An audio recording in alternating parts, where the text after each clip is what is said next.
packaging recommendations together on film. For those of you that ship anything American Flyer, you may find this helpful. Any of you that decide to ship something to me for repair, this is essential.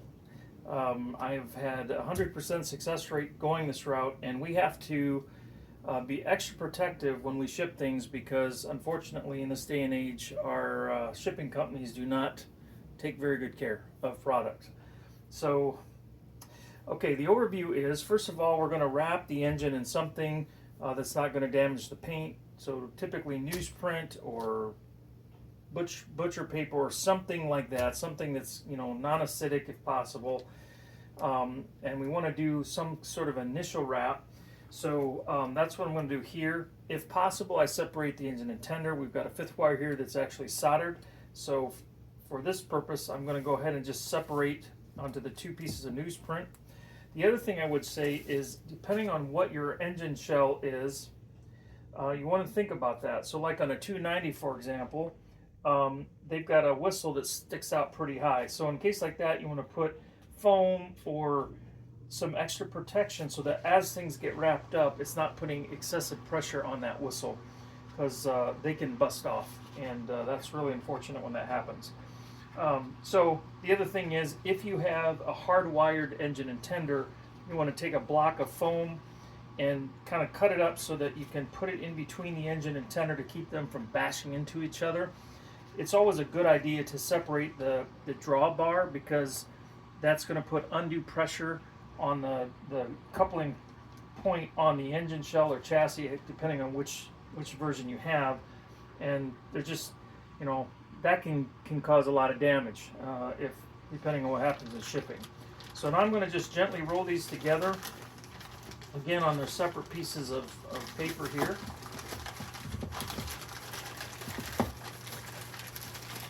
Okay, so now we have paper. We've got a lot of extra on each end, which is good. We've got on the tender end, we've got a coupler, and on the engine end, we've got the front components that can get broken off, and we just want to be real careful with that. Then I'm going to take the tender and the engine and do something like this. The next thing I want to do is I want to put some cardboard between the engine and tender, just to make sure that there's no excessive wear happening as these things get packaged and vibrate and carry on going down the road. So I'm just going to take a piece of cardboard and slide that down in between the two, something like that. Now at this point, as you can see, I've not used any tape. I haven't done anything other than put some packaging around things. Next thing I'm going to do is take some cardboard. Now I did pre-cut some of this to hopefully have it at a good length. And I'm going to just start to form basically a box around the items. And I want to try to have the items overhang both the front and the back for the aforementioned reasons of, you know, wanting to protect the front and the back. So we've got our piece of cardboard between. Just bring this up and around like this. Now you also want to think about, you've got side gear on your engine shell, so you know when you go to start packaging this up more firmly, you want to be careful not to overdo it, because you can bend your side gear, and sometimes I've gotten engines where crosshead and everything is just all smashed into the wheels because they were packaged over tight, if you will. So we've got our bottom piece, and I'm putting on a top piece, and again you can see I'm just kind of holding it on there, not pushing down super hard, but just trying to make sure I've got all sides covered. The next thing I want to do, and I'm a big fan of this painter's tape because it's cheap, and if you need to pull it off and put it on a different way, you can do that. You can also use good old duct tape if you want to. Gaffer's tape is another option, but for our purposes here today, I'm just going to go ahead and use painter's tape. I'm going to try to do my best here to wrap everything together. Here's where you can use your own discretion on how you tape and how often you tape. I'm going to do basically 2 stripes here, somewhat around the middle. It looks like it's offset, but remember we've got the front of the engine and the rear of the tender kind of sticking out the one end down here. Okay, So now we've got some things sticking out on both sides. And the next thing I want to do is I want to take some cardboard and actually go around those. But before I do that, I want to put a little bit of extra cushion in here. Some scrap foam works really good for this. You can use newsprint, kind of just something, again, to add a little bit of cushion, because we're trying to take care of the sudden impacts that can happen when stuff gets dropped, shook up, and potentially tossed around. And so that's the goal here, is to try to get some of that sorted. Now, one thing I could do is I wouldn't even need to necessarily put a piece of cardboard on there. I could just put some tape, but I'm just going to go ahead and do the cardboard. Just, again, adds a little bit more protection. Put a piece of tape over here, and another one on this side. Kind of wrap that cardboard around. Obviously, I'm not after a beauty contest here. I'm after function, not so much artistic interpretation. So, just trying to make sure that the basic packaging stays together. Next thing, I'm going to do the same thing on the other end. This stuff doesn't want to tear, so I'll have to cut it here.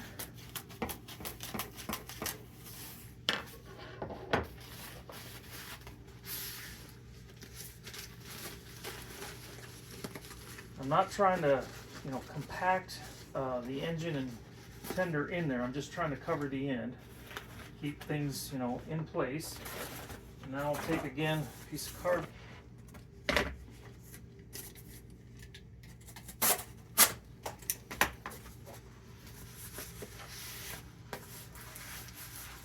Something like that.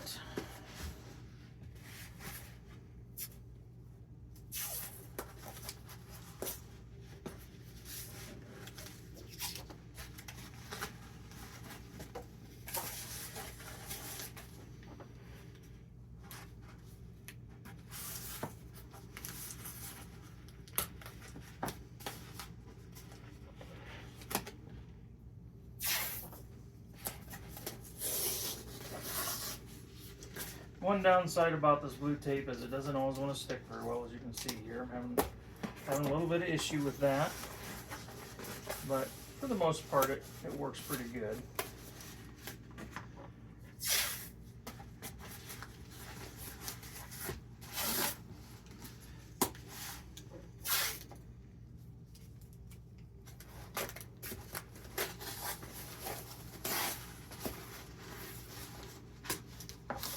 Okay, so now we have a package where things are not shifting around inside, and it's well cushioned. The next thing I want to do is I want to grab some bubble wrap, and I want to put several layers of bubble wrap around the item. Again, thinking about how can we try to cushion any blows that may happen to this box while it's in transit, or in a terminal somewhere. Again, I'm going to grab some more tape.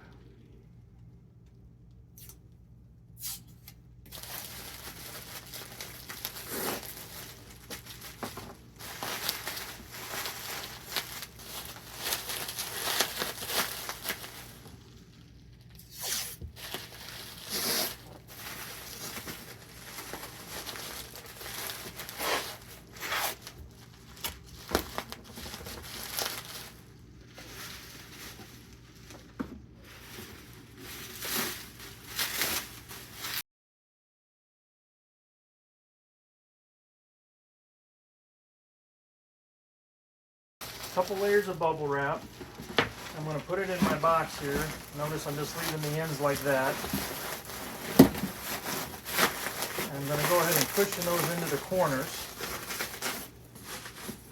And we end up with a box that's almost too small, but it's going to be okay. And I'm going to go ahead and fill the rest of this with packing material. The goal being that once I close the lid here and I move this, shake it, you don't hear anything moving.